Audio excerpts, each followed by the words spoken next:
Hi, this is Eric at Frog Valley Tropical Fruit Farm, and this is Florida Natural Farming. Today I'm going to go around and look at fruit trees because we just had a big storm come through here, so I want to check the mangoes to see if the fruit fell off, the little fruit, and I'm also going to talk about what I do with fruit trees that just seem to struggle or not grow in the location I planted them in, and what I do about it. So a lot of the fruit trees I will just leave because they've been in the ground so long, but I'll talk more about that when I get to them. So I'm looking at this Venus mango that had quite a bit of fruit on it, and I still see it has fruit on it, quite a bit of little fruits on it. And usually when you get a lot of rain and it knocks the little fruit off with heavy rain, which we had about 6 inches, 5-6 inches. But I still see it has quite a bit of little fruit, and then it's got areas where it's just now flowering. So thankfully it's early in the year and maybe we won't get another big rainstorm. It's just what do you have to deal with. This sugarloaf mango, it had some little fruit on it, and I see it mostly got knocked off, but maybe it has some more forming there. But it has this huge area of the tree that hadn't flowered yet. So it's not to worry. I'm not stressed out over it. I'm not going to get stressed out over it. It's that's just part of growing. That big sweet tart tree looks fine. It's got flower on it. That tree always produces nicely, so I'm not worried about it. This is a big peach cobbler tree that's 4 years old in January. This is a pineapple pleasure right there. I'm gonna go look at my jackfruit tree and see how the fruit is on that, because we have some fruit that's basically almost ripe and some jackfruit flowers that are still coming out on it in the middle of late fall and beginning of winter. So here's a buttercream mango that has just now started to flower, so it's okay and not to worry about it.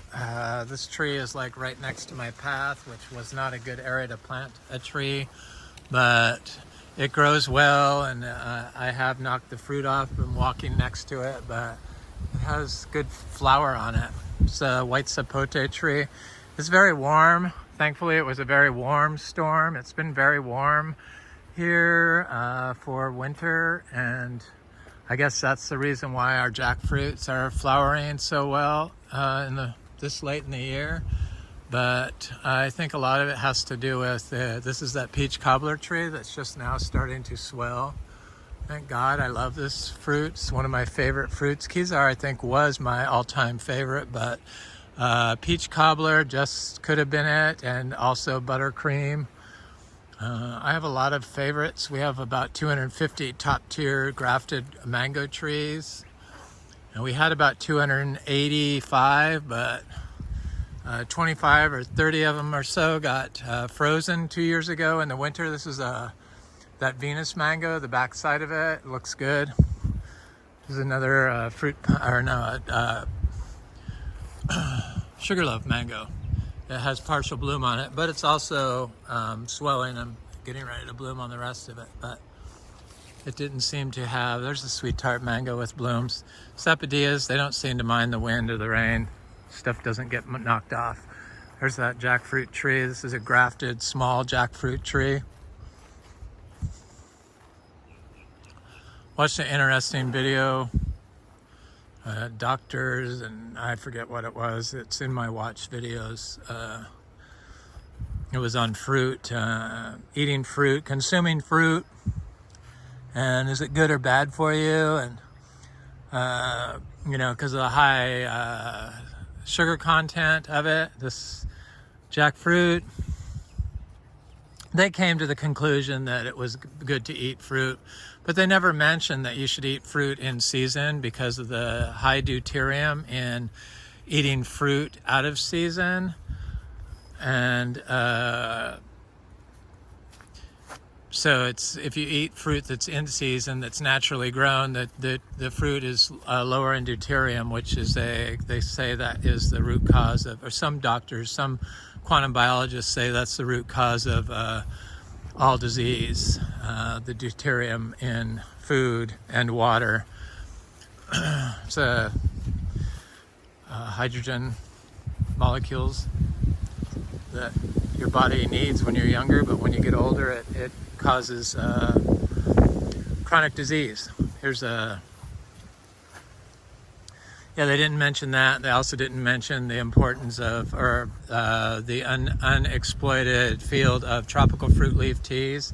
I make tropical fruit leaf tea and consume them daily now again. I stopped for a while and I was having some health issues, my hives, and as soon as I started, this is an M4 mango that's starting to bloom, yay.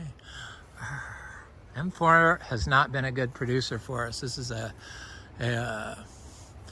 wax jambu trees. They had produced good up until the freeze 2 years ago, but they have not given me a good fruit production since then. But this year probably will be different.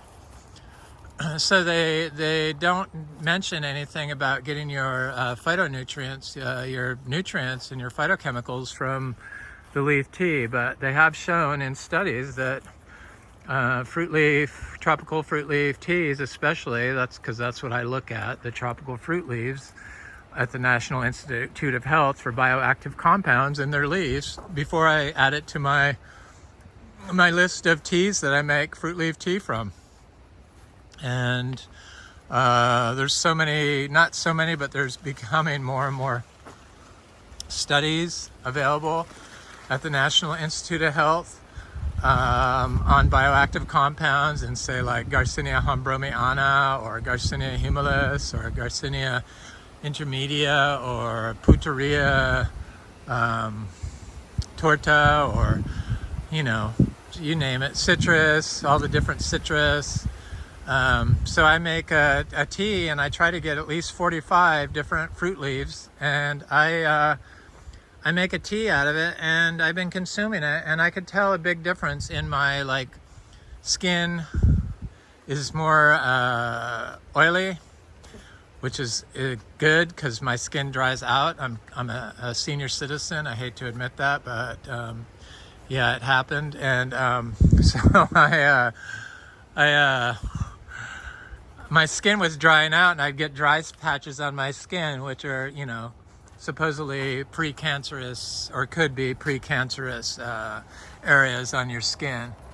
This is a passion fruit. Passion fruit is full of leaves, full of bioactive compounds. And so that's the first thing I notice is those patches on my skin become oily again, and they completely disappear. So we have some fruit right now. This is a big producing achacha tree. I gave it an extra load of manure because it's just such an important tree for us, and I figured a little extra manure. It's our daily manure, that's our input. So we use the miniature zebu from India, Hindustan. It's what I found works very well to get tropical fruit trees to flower and produce fruit. First time I applied it, that achacha tree started flowering and fruited. So I'm a firm believer in it, and I've witnessed what it does. So this is a Garcinia, or not a Garcinia, this is a black sapote fruit tree, and it's got ripe fruit on it, fruit ready to pick. I love black sapote. The black sapote has been very sweet this year,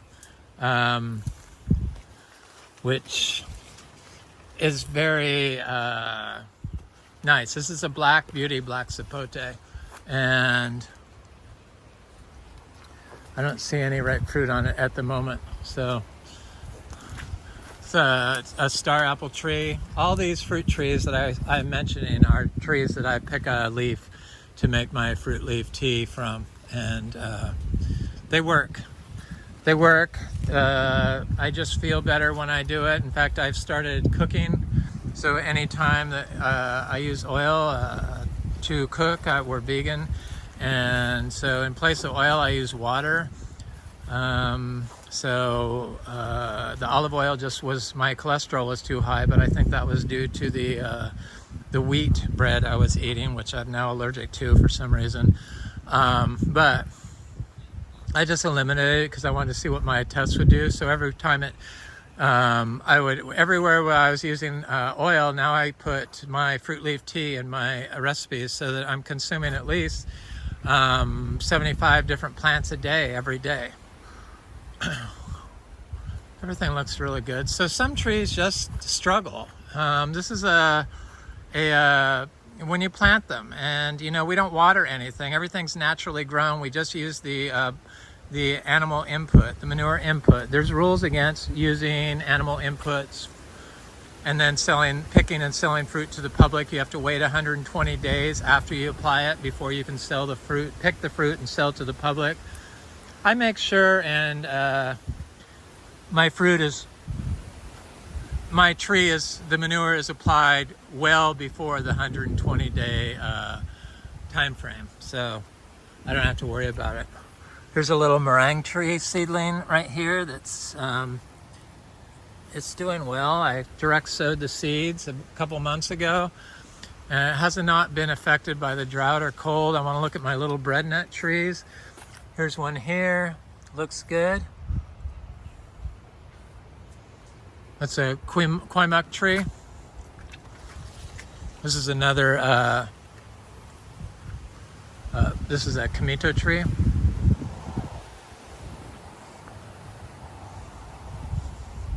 We started this farm about 8 years ago to be an Charichuelo farm, Garcinia humilis.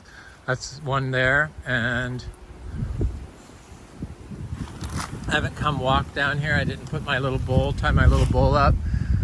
Today it's just too wet, and he's been locked in for 2 days because my miniature zebus don't go out in the rain. So there's another Charichuelo tree. So that's why we started this farm, was for that and for the Charichuelo.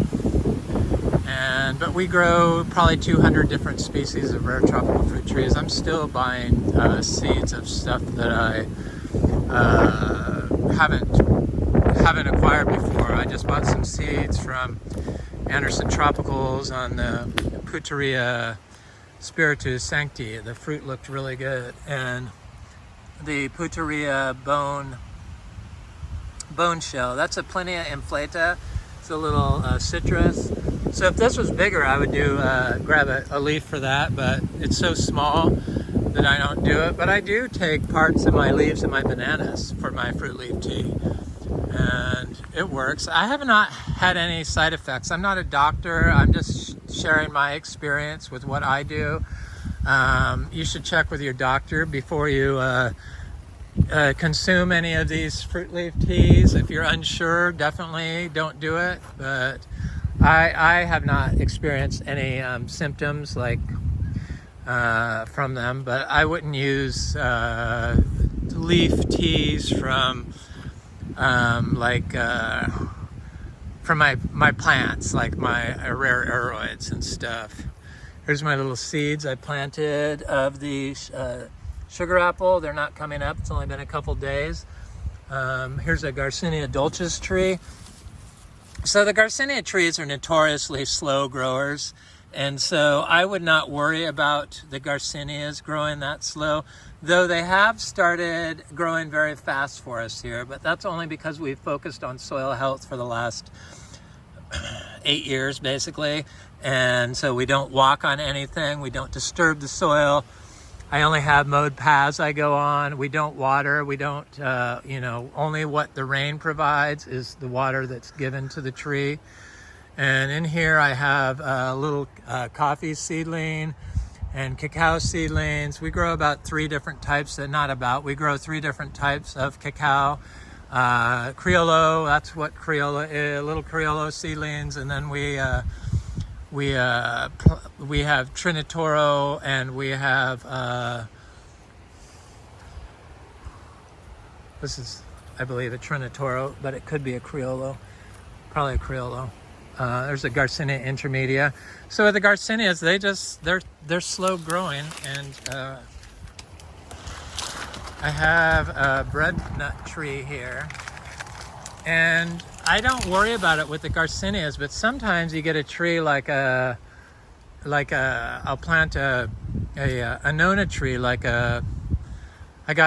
friend Frank gave me a Red Atemoya seedling, and here's a cacao trinitoro. You could tell the wind got that. Here's our yellow red. It's the third cacao we grow, and the fruits are doing quite well. They're getting quite large. We got quite a bit of fruit on here. Those little black things are the fruit that died off just because it had so much fruit that there's no way it could hold all of it. So some of it died off, but there's so much good fruit on it. So the Annona Charichuelo cross with the sugar apple Atemoya, the Red Geffner is what he gave me, and I planted it. And I've had experience with the Annonas where I plant them, and then they just start dropping leaves. They turn yellow, they start dropping leaves, and I just left them there. They always die. So what I have found is before they die, if you notice them like not looking good, and you need to dig them up and then replant them in a new spot, usually in an area where other Annonas are already growing successfully, will solve that problem. But if I don't, then they always died. But the Garcinias, they don't seem to die. They will just sit there in a suspended animation and continuously grow. So my rare aerides look good. Oh, I see my queen anthurium. I need to, this leaf got damage on this Anthurium nigrolaminum. There's a philodendron luxurians. It looks good. There's a little bread nut tree that looks good. This might be that's a bread nut. Oh, my queen anthurium blew over. So I gotta fix that problem. Hold on.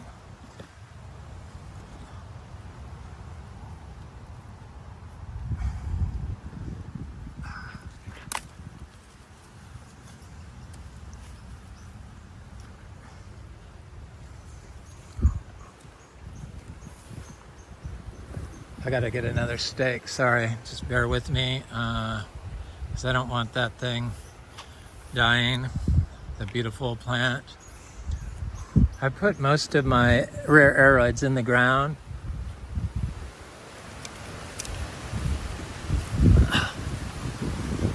Like this Esqueleto, Monstera Esqueleto.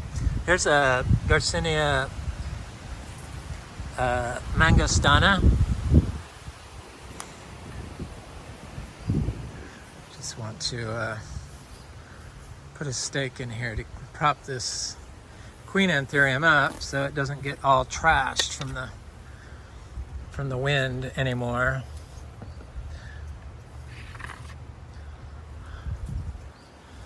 It's doing so well. It just looks really good. There's a philodendron verrucosum that was in another spot, and the creatures were eating it, cutting it. The rabbits got it and trashed it. So I moved it over here where there's not as many rabbits, and it's doing good now. So I'm happy about that.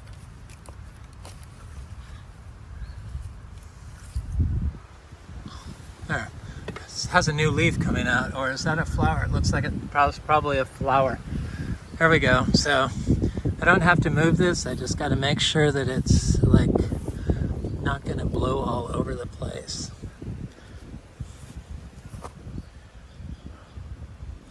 But if I put that stake there, then the leaf will get trashed.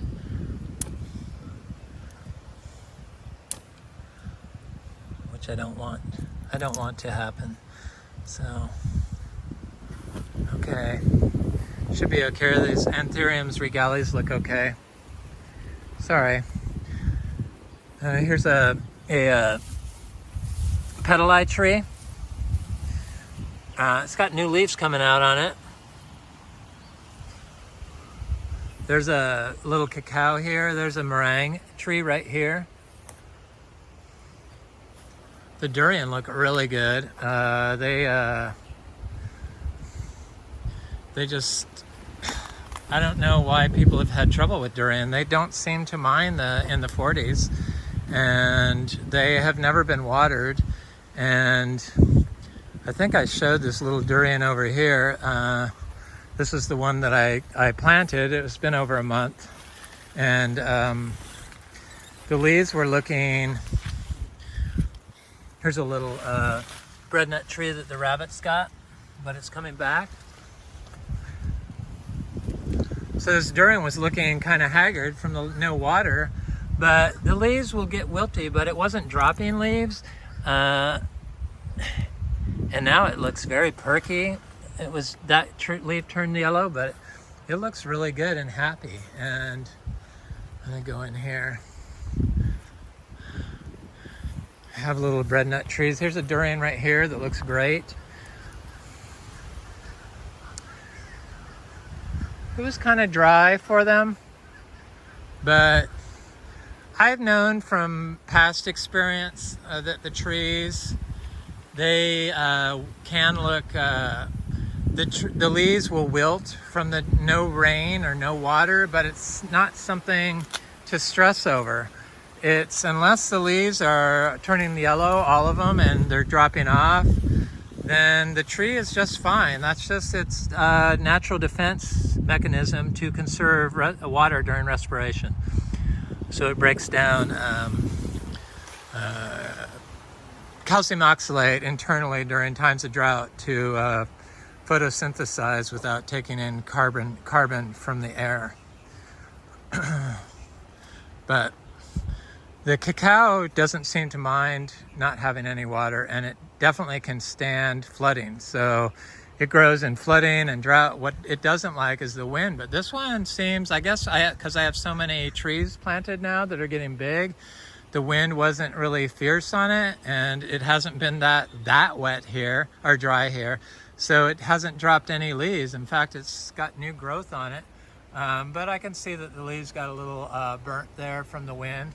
It doesn't like, the leaves are kind of big and loose, and they flop around, and they will drop off almost completely in the winter when it's not raining, but its tree has never had any dieback from the drought. Here's a kumquat, looks great. There's a little cacao right there. The rose apples. There's a breadnut tree that looks good. I had one over here that looked very haggard from the drought. I'm gonna look at it. If they're growing fast, I don't move them. And Garcinias that have been in the ground for more than a year, I wouldn't move those. This is the one. I think I stepped on it when I was taking out that banana pup right here. In fact, I know I did, but it looks a lot better than it did with the extra rain. So I have Puteria tortaglabra over here that's been in the ground a year, and I put a stake next to it so I could find it, because I couldn't find it for a while, and I noticed the rabbits got part of it, and I got to make sure I don't step on anything here. I'm trying to kind of have a little path I started doing here, and I don't see the Puteria torta. Did the rabbits get it again? No, it's right here. Not the best looking tree, but the rabbits bit the top of it off, and this is a new leaf right here is a new leaf. Or the rabbits bit the top, but it's doing okay. I would not move that. It looks fine. It's not yellow. It's was bigger, and the rabbits obviously ate it, and just got through the summer where it was probably crowded out by all these plants, because the biggest detriment to growing like this is young seedlings can get smothered by plants that are bigger. The same thing with growing fruit trees all close to each other. It's not so much that they can't compete for nutrients and water, it's that they compete for sunlight. So management of canopy with a system like this for sunlight can be important.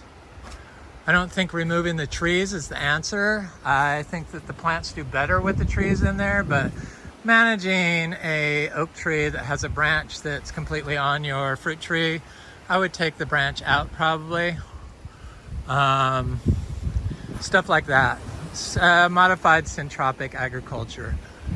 We take all forms of regenerative agriculture and modify them for our use. So we're influenced greatly by Indian zero budget natural farming. So we got the miniature zebus. I know that you use ghee and milk and panchagavya recipes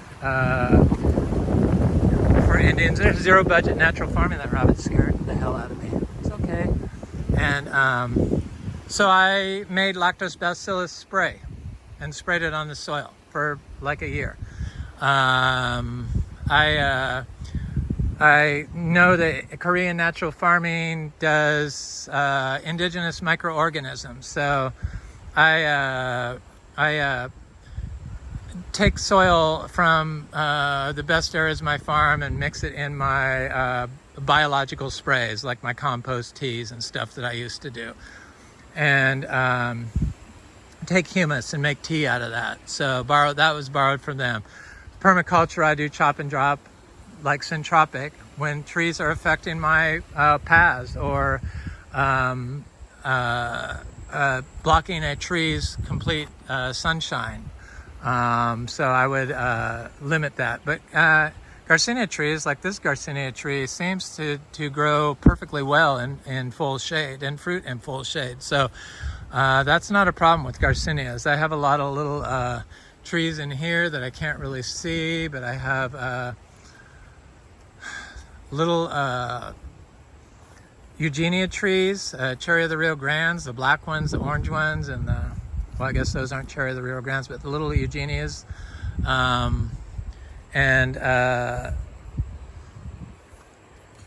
I planted through here. I see a little mulberry right here that's doing good. This is a Garcinia humilis.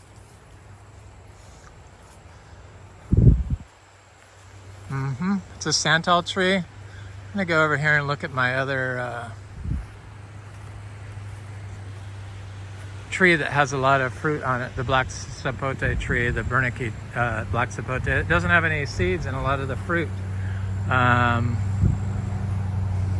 Sometimes mangoes, they just do not grow, and that is due to compaction. This mango should be very big, but it just never grew.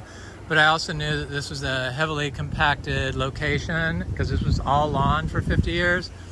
And ideally, I would have, when I planted this tree, I would have removed the soil from the nursery, purchased tree, like I do that I start in organic soil. Remove the soil, throw the soil away from the nursery, and rinse the roots in rainwater, and then plant the tree. If the soil doesn't come off easily, soak them in rainwater for a while, and generally it will all come off. But I didn't do that on my original trees. I just started doing that practice of removing the soil before I plant the tree into the ground. And it works better, and I haven't noticed any setbacks from it. But this tree I did not do that with, and I should have redug it up. So you can dig it up. It's been there too long now. Its taproot has gone down, and it would do more damage than good. But I can also plant some bananas around it. Yeah, it would shade it, but it would also help the tree until it got a little bit bigger. It's a sugarloaf mango. It should be much larger than that. It's from compaction. This is a mango that froze. That's a mango that froze. That's a mango that froze. The grafted mangoes I don't include in my 250 total. I just wrote them off. This is a big Ingus spectabilis tree. It's our oldest one, and this top part died during the drought because the root phenotype could not be expressed. Its genotype root genotype could not be expressed due to the condition of the compacted soil. So it was growing in compacted soil, so the phenotype expression of the root architecture is very shallow and not deep rooted, and therefore when the drought happened, the higher up surface was drier, and that's what killed the top part of this tree, guaranteed. It's the only one that got affected by the drought. And it's the smallest one I have. This is a orange sherbet mango. Soil starts getting better over here, less compacted. This is a soursop tree, sweet sop. It's called Miami. This is a peach cobbler mango. It looks good. This is a fruit punch mango that got affected by fungal issues. And I'm fairly certain that if you know, we don't spray copper. Spraying copper is probably not a good idea, especially if you're drinking fruit leaf teas. First of all, it kills all aquatic life and it causes cognitive decline when consumed. And that's what you do when you eat the fruit that's been sprayed with copper, or the produce that's been sprayed with copper. You consume extra amounts of copper that cause cognitive decline and could trigger dementia in adults. But this fruit punch has historically been a fungally pathogen affected tree. But I'm sure that if I had removed the soil from this tree before I planted it, and then planted it the new way I plant now, where I remove the soil, rinse the roots in rainwater, and then plant it, this tree probably would not have suffered from the fungal pathogens that it still is being affected by. I think that was the biggest drawback on this particular fruit punch tree. It does seem okay. I gave it some extra manure, and I found that you can spray the mangoes with lab and they are okay. Some trees you cannot spray with lab, like none of the Garcinias can you spray with lab, but the mango trees seem okay with it. And then if you put a pinch of indigenous soil in there with some sourdough bread starter in the tea mix, along with your compost when you're making tea, and other biologicals, that it would be okay. The mango, it would help it. I should have dug that tree up. I wish I'd known what I know now when I started planting this grove, but this grove has taught me how to grow better, and these videos help my learning of how to, what's going on with the, I'm gonna go around the other way. What's going on in the soil? This is that Puteria bullata, I believe is what it is. I need to verify with Frank. It's a Puteria, I could be wrong, but I think that's what it is. It's been in the ground the same time as that Puteria torta glabra.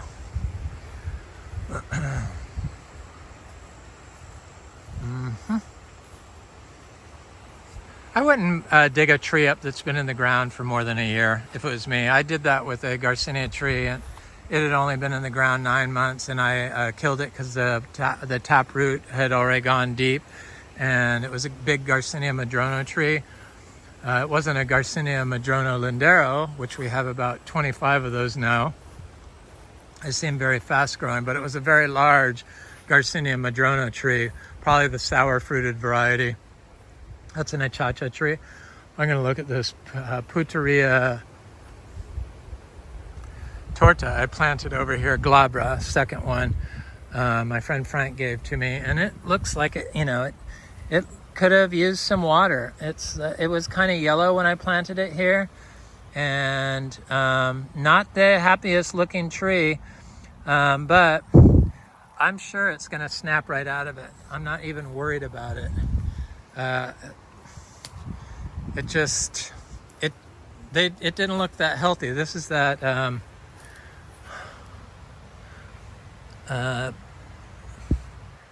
African locust bean. There's another soursop tree. African locust bean looks good. Probably I should have stressed out over my Puteria torta glabra a little bit more, the second one, but it's okay. Trees don't look perfect when you transfer them over to dry farming situations sometimes, especially if they didn't look perfect when you planted them. This guava looks better. This seed-grown guava looks better just getting some water. Got lots of bananas. We're up to 375 bananas now. So we have about 100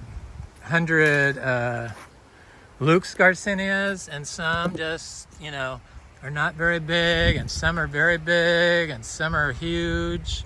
Not huge, but huge compared to the others. And there's a lot of them are starting to look good. Like this tree should be 4 or 5 feet tall, but it's right next to the path, and I know that this was like a horribly compacted spot. I didn't understand how bad the compaction was from here. And this one here, look at how tiny this is. This is after several years, but it's now starting to look good. But it's right next to a path. Probably the worst spot in the whole farm here is right next to the path. But then I have one in here that's looking great, surrounded by all these plants. It's got new leaves coming out, and it's getting quite large. I think I have one that's getting ready to fruit this year, I would guess. Here's another breadnut tree, or no, yeah, breadnut. This is an oil nut tree from India, Hindustan. And there's a Garcinia lindero here. Oh, I need to check my, there's a little cacao seedling there. Some bananas. This is a Garcinia Atemoya. Boy, they have a lot of bioactive compounds in the Garcinia Atemoya. And I see it's getting new growth, which means it's probably getting ready to flower. See the red leaves on this one? This one has red flowers. It's a male tree. I'm pretty sure it's Garcinia Atemoya, but I'm not positive of that because of the color of the flower, but it is a male tree, so it's never gonna give me a bunch of fruit. If possible, it could give me 1 or 2 random fruits, but there's a little cashew tree. There's a cashew tree. So this was a ditch to harvest water, and there's a achacha tree that was getting some fungal that black soot, but it's coming off. It's finally moved past it. Oh yeah, we have fruit on our Garcinia Madruno tree. Yes, indeed. Oh yeah, it's ripe fruit. I'm gonna pick this one today, so that I have a fruit to. Look at this, a nice looking fruit on the Garcinia Madruno. It's the sour version of the bumpy lemon. They also have a bumpy, you know, see the rind, the skin of it is all like, got all those little spikes on it, kind of. Waffulated, perforated, or whatever they are. Can't think of the name. But the one that doesn't have the pointed end is Garcinia acuminata, and that's the sweet version of this. Totally different species. This one I know is sour. It's Miami Fruit sells this for just outrageous amount of money, the Garcinia Madruno.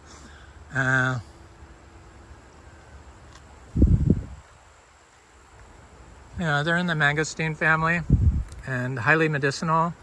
And so just like the mangosteen, they come in these little cases. The only one that's not like this is the African mangosteen. You eat the skin and all. I do eat the skin on, it looks like there's 3 or 4 seeds in here, great. I do eat the skin on the Garcinia brasiliensis and the Garcinia gardneriana, but not on the Garcinia intermedia. Sometimes a year I do on the intermedia, but usually not. It has like a more soapy taste. This is the gardneriana fruit, and here goes.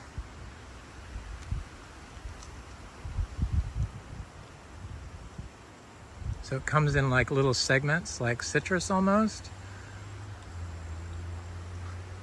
And there's just hardly any flesh on it.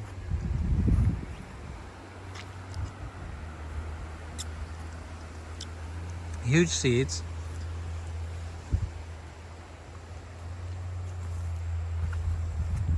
So here's a female tree of the Garcinia Atemoya, a seashore mangosteen.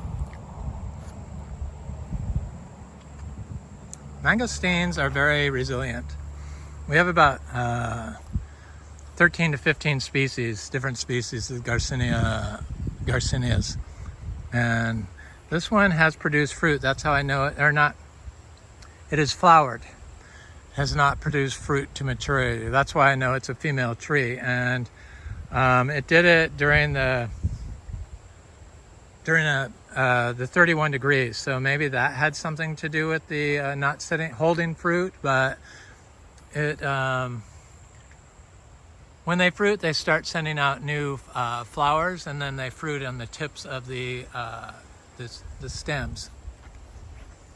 Unlike the Madruno and the Charichuelo and the Garcinia and the Braziliensis, they all fruit on the stems, not on the tips.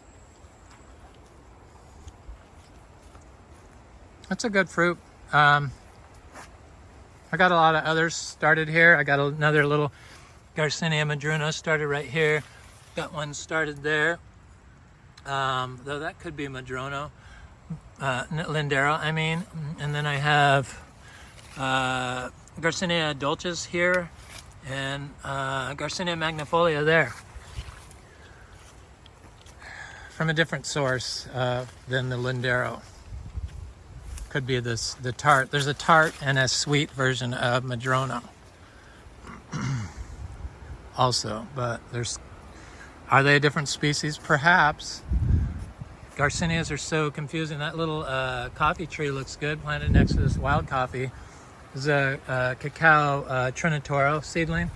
All these are seed-grown plants. This is another male Garcinia Atemoya I tree, but with regular colored flowers, and it's starting to send out new growth. So I like my female. This is a black sapote that didn't get any fruit. This is where I tie my little bull romy, the jackfruit seedling.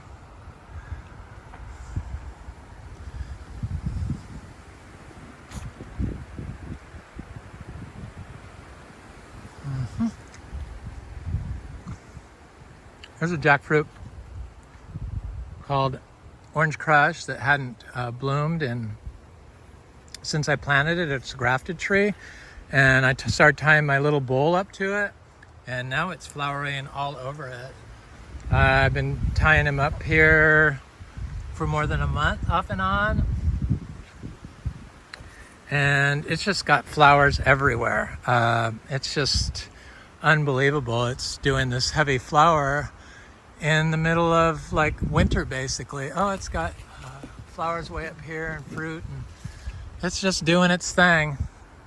Sapodilla tree. I'm gonna go look at that Geffner Atemoya that I transplanted, just to show you how much better it looks. There's a Atemoya, I believe it's Geffner.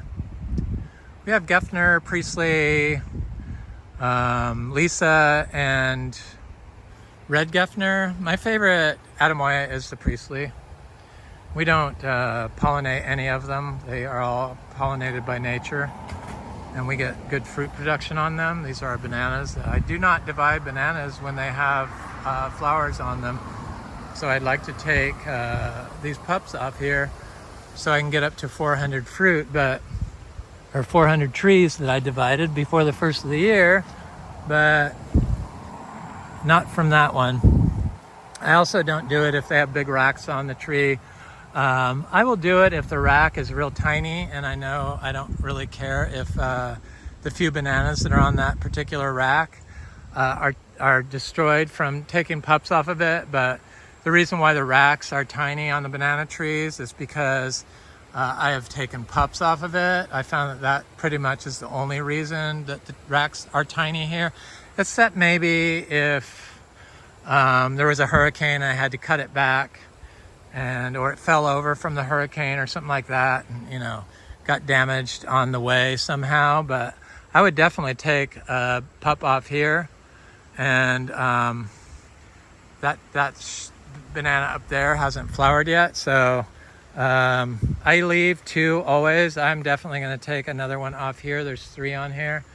I leave it when it's just 2, like there. I already took some off there, and so I always leave 2, unless it's tiny. If it's a tiny tree, that's starting to divide itself, then I'll take pups off of it until it gets a certain size. I took a bunch of pups off here. I don't want to take any more because this tree is getting close to flowering size.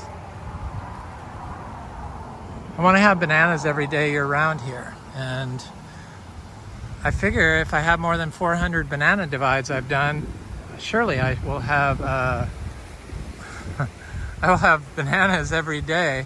I love bananas. They're all ice cream bananas. So my little Geffner Atemoya is in here, and I had a path that went through here, but this cassava has like taken over in this food forest. But I'm gonna try to burn a new path through here as long as I don't step on anything, and show you this little Geffner Atemoya. It's right here. Look at how nice it looks. It looked horrible when I planted it. These are all new leaves. I transplanted it because it was just looking bad, and I planted it next to this sugar apple that was looking good.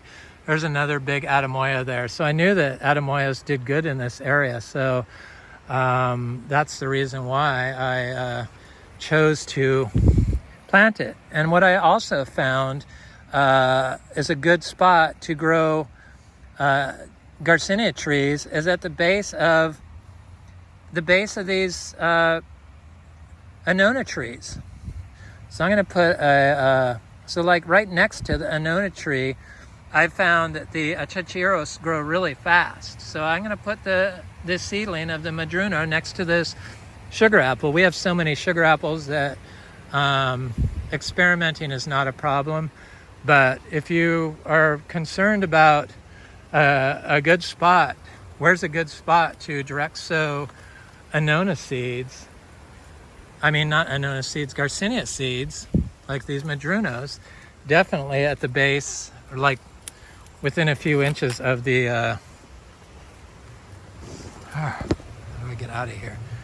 Some of these pigeon peas blew over. At the base of the annona trees is definitely a good nursery for them. In fact, it's an awesome nursery for them.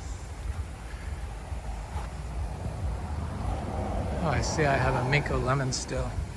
So I've got 4 seeds out of that little Madruno tree, and I think people were selling them for $6 each. So that's $24 just from one fruit. I guess that's why Miami Fruits charges $197 for 5 fruit.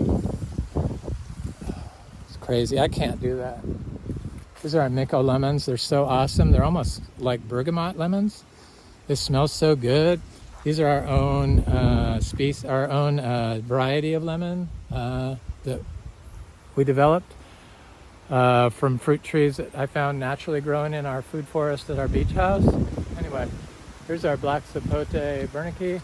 And I noticed that the smaller fruit are seed-free, and wanted to come by here and see if I could just find a ripe fruit so I could pick it, but I think I got all of them already. Anyway, this is Eric at Frog Valley Tropical Fruit Farm, and that's what I do to help fruit trees grow that don't seem to grow in the location they're planting in.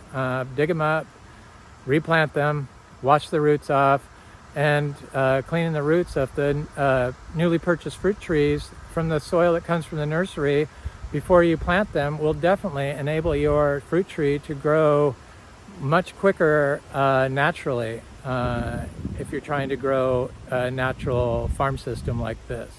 Anyway, have an excellent day. Thanks for watching. Please comment, like, share, and subscribe if you enjoy this content. Hope everyone's safe.